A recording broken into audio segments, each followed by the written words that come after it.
እሺ ሰላም ጤና ይስጥልን የፉትቦል ቪሌጅ ቤተሰቦቻችን፣ ትናንትና የእንግሊዝ ፕሪሚየር ሊግ ጨዋታዎች ተደርገው ነበር። ትናንት በተደረጉ የእንግሊዝ ፕሪሚየር ሊግ ጨዋታዎች አብዛኞቹ ኃያል ክለቦች ማለት ይቻላል ትናንትና ነበር ጨዋታቸውን ማድረግ የቻሉት። ከነሱ ውስጥ ግን ሁለቱ ክለቦች ናቸው ማሸነፍ የቻሉት። የሊጉ መሪ አርሰናል ወደ ብራይተን ሜዳ ተጉዞ ብራይተንን በቡካዮ ሳካ ብቸኛ ጎል 1-0 አሸንፎ ተመልሷል ማለት ነው።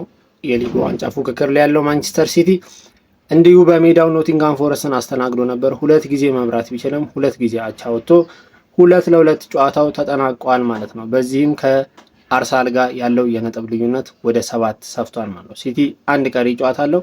ያንን አንድ ቀሪ ጨዋታ ማሸነፍ የሚችል ከሆነ የነጥብ ልዩነቱ ወደ 4 የሚጠብ ይሆናል ማለት ነው። እሱን ጨዋታ ማሸነፍ ካልቻለ በዚያው በ7 ነጥብ ልዩነት የሊጉ ውድድር የሚቀጥል ይሆናል ማለት ነው። ሌላው ጨዋታውን ያደረገው ሶስተኛ ደረጃ ላይ የሚገኘው ማንቸስተር ዩናይትድ ነው። ማንቸስተር ዩናይትድ ከሜዳ ውጪ ኒውካስትልን ገጥሞ ነበረ። ኒውካስትል በጣም የሚገርም ጨዋታ ነበር ትናንትና ማድረግ የቻለው 45 ደቂቃዎችን ማለት ይቻላል በጎዶሎ ተጫዋች ነበረ መጫወት የቻለው። ሁለተኛ ቢጫ ካርድ አይቶ ነበር ጃኮብ ራምሴ ዳይቭ አድርጋል ተብሎ ማለት ነው ፔናልቲ ቦክስ ውስጥ። በሁለተኛ ቢጫ ካርድ በቀይ ካርድ ከሜዳ ተሰናብቶ ነበረ።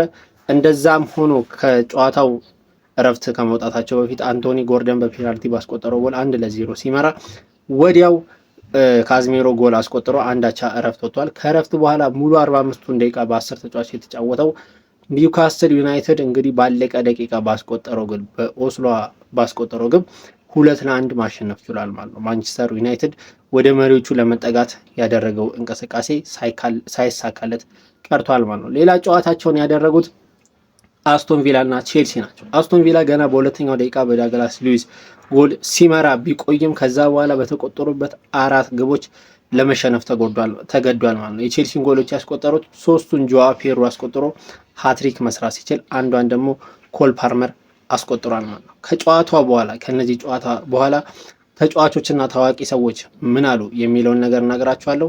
ሰብስክራይብ በማድረግ አብራችሁን ቆዩ።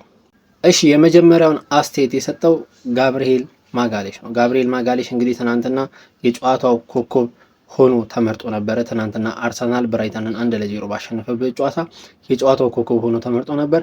የሚከተለውን አስተያየት ሰጥቶናል ማለት ነው። ምን አይነት ጨዋታ መጫወት እንደምንፈልግ እናውቃለን፣ ግን እዚህ መተን ለመጫወት በጣም አስቸጋሪ ቦታ ነው። በጣም አስፈላጊው ነገር ማሸነፍ፣ ጎል ማስቆጠርና 3 ነጥቦችን ማግኘት ይመስለኛል።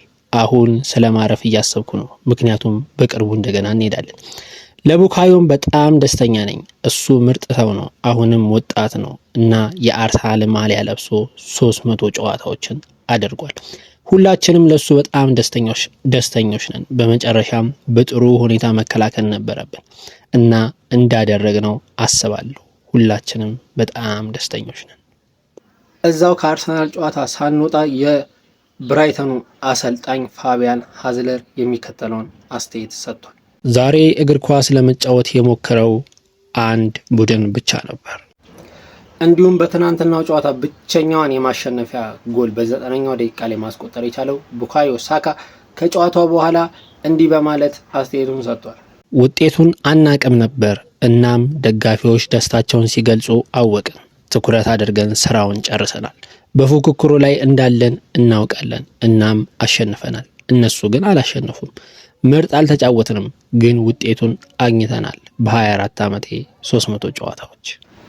በመቀጠልም ማንቸስተር ሲቲ 2 አቻ ከኖቲንግሃም ፎረስት ጋር በሜዳው ነጥብ ከጣለ በኋላ የማንቸስተር ሲቲው አሰልጣኝ ፔፕ ጋርዲዮላ የሚከተለውን አስተያየታቸውን ሰጥቷል ማለት ነው።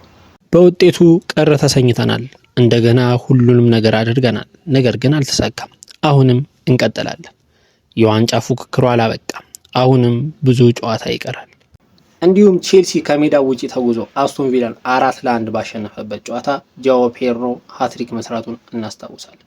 ሃትሪክ ከሰራ በኋላ ከጨዋታው መጠናቀቅ በኋላ ፔድሮ እንዲህ ሲል አስተያየቱን ሰጥቷል። ለኔ ልዩ ምሽት ነው። ይህንን ጊዜ እየጠበቅኩ ነበር። ሃትሪክ የሰራሁት በትክክለኛው ጊዜ ነው። ከአርሰናል ጋር ከተሸነፍን በኋላ ወደ አቋማችን መመለስ ያስፈልገን ነበር። ምን ያህል ማሳካት እንደምንፈልግ አሳይተናል። በጣም ደስተኛ ነኝ።